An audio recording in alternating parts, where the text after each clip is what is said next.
Ik ben aangekomen hier aan de zeedijk van Terneuzen. Zoals je ziet, enorm rustig van het volk. Dat is ook altijd zo. Zelf in de zomer vind je hier sporadisch mensen in feitelijk.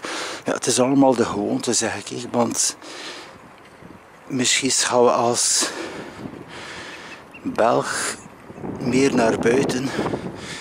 Toch wel iets meer links en rechts. Want hier, ik zie amper een fietser. Er zijn wel mensen die fietsen, maar het is toch ook niet om te zeggen van wauw, het is weekend. Iedereen is hier op pad. Hey, dat is het helemaal niet. Prachtige zicht, ook met de wind en zo. Het heeft ook zijn voordelen, sporten doen buiten, fietsen buiten, joggen buiten. Persoonlijk ben ik niet voor een fitnesszaal. Ik vind dat niets. Iedereen zijn eigen zin daarin. Maar voor mij is het toch wel niets om binnen te zitten in de zaal. Te gaan lopen op een loopband, te gaan fietsen op een home trainer. Ik vind dat toch allemaal niets.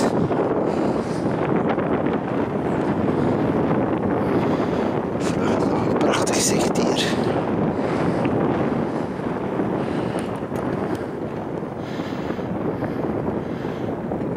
Even hier naar beneden gaan. Daar zie ik twee joggers even in de verte.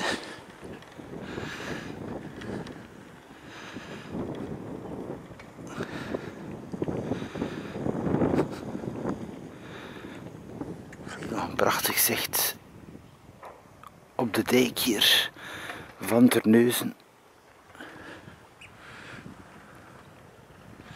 Ook de ongelooflijke stilte, dat is hier wel fantastisch.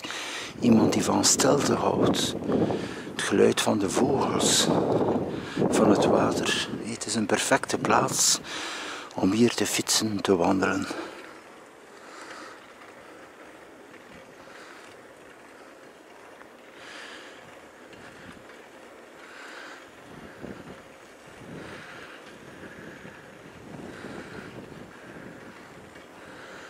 Het is wel fantastisch, hè? Ik zeg, het fietspad, de ruimte dat je hier hebt om te fietsen, dat is ongelooflijk.